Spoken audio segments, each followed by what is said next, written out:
প্রেমের প্রথম দিকে মানুষ জীবনও দিতে পারে, কিন্তু প্রেম পুরনো হলে মানুষ সময়ও দিতে পারে না।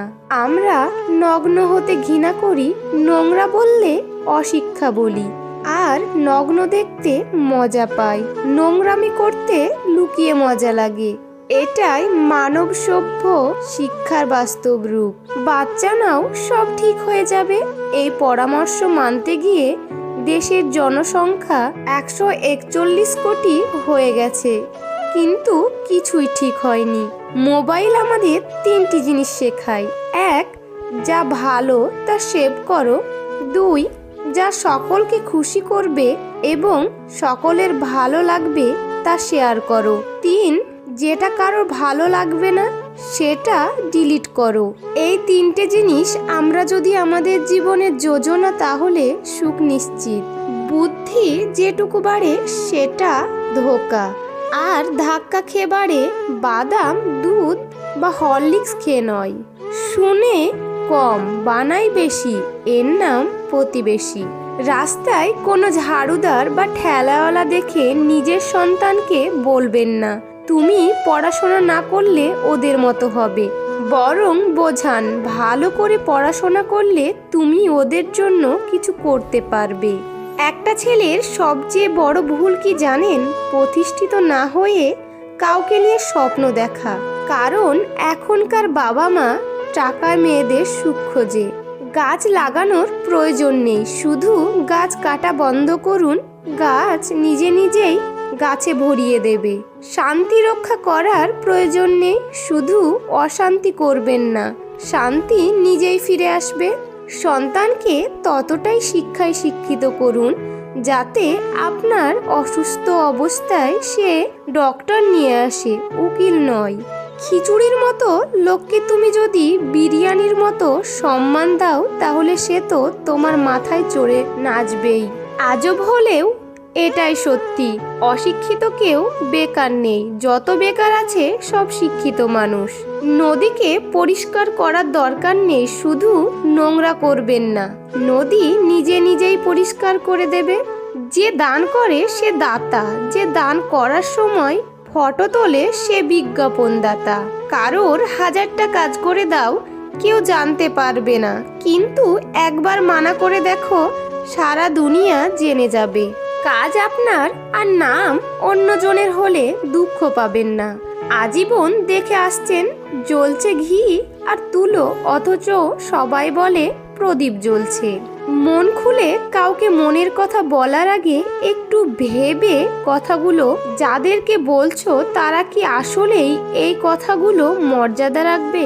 টাকা কেন দরকার? কাউকে না খেয়ে শুতে দেখলে বোঝা যায় টাকার কতটা দরকার। মেয়েদের বিয়ের জন্য কোনো বাবাকে অন্যের কাছে হাত পাততে দেখলে বোঝা যায় টাকার কতটা দরকার। টাকার অভাবে কাউকে পড়া ছাড়তে দেখলে বোঝা যায় টাকার কত দরকার। টাকার অভাবে বিনা চিকিৎসায় কাউকে মরতে দেখলে বোঝা যায় টাকার কতটা দরকার। ছুটির দিনেও বাবাকে কাজে যেতে দেখলে বোঝা যায় টাকার কত দরকার। ট্রেনে এক শিশু কন্যাকে বই পড়তে দেখে দাঁড়িয়ে থাকা এক ব্যক্তি তার মাকে জিজ্ঞাসা করলো, স্মার্টফোনের যুগে আপনি আপনার বাচ্চাকে বই পড়তে উদ্বুদ্ধ করলেন কিভাবে? শিশু কন্যাটির মা উত্তর দিয়েছিলেন, শিশুরা আমাদের কথা শোনে না, ওরা আমাদের অনুকরণ করে। বাস্তবে গাভী আমাদের দুধ দেয় না, আমরাই গাভীর থেকে কেড়ে নিই। গাধাও বোঝা বয় না, ধোপারাও এককালে বহন করাতো জোর করে, সেই হিসাবে সিংহ দুধ দেয়। সিংহ ওজন বইতে সক্ষম, কিন্তু সিংহকে দিয়ে ওসব করানো মানুষের ক্ষমতার বাইরে।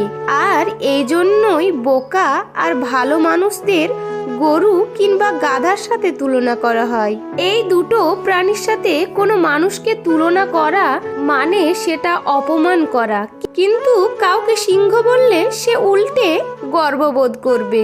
সেই সিংহ যে আজ অবধি মানুষের উপকার করলো না, যার সামনে মানুষ গেলে মুহূর্তের মধ্যে পরপারে চলে যাবে, সেই সিংহই হচ্ছে মানুষের রাজা। এগুলোর মধ্যে বুঝবে তাহলে তুমি সত্যিই গাধা, কারোর কাছে নিজের দাম পেতে গেলে একবার অন্তত সিংহের মতো হতেই হয়। সবাই বলে ভালোবাসা দিলে ভালোবাসা পাবে, সম্মান দিলে সম্মান পাবে। আসলেই কথাগুলো শুনতে ভালো লাগে, বাস্তবে ভালোবাসা দিলে সস্তা ভাবে আর সম্মান দিলে বোকা ভাবে। বিয়ের নিমন্ত্রণ পায় এলাকার গণ্যমান্য ব্যক্তিরা, মৃত্যুর দিন শ্মশানে যায় পাড়ার গরিবরা। নারীকে এই 4টি কথা বললে আপনাকে ভিক্ষা করে খেতে হতে পারে। 1. কখনো তার সামনে অন্য নারীর প্রশংসা করবেন না। 2. তার পরিবারের সম্পর্কে খারাপ কিছু বলবেন না। 3. একটু রাগী হবেন। 4. কাজে সাহায্য করবেন। মনে রাখবেন, যার জীবনে সঙ্গী খারাপ দুনিয়াতে সে ভিক্ষুকের মতো। একটা পিতার সন্তানকে লালন পালন করা যেদিন সার্থক হয় সেদিন তার সন্তান তাকে বলে, আর তোমায় কাজ করতে হবে না, এখন থেকে তুমি বাড়িতে থাকো, রেস্ট নাও, আজ থেকে তোমার আর পরিবারের সব দায়িত্ব আমার।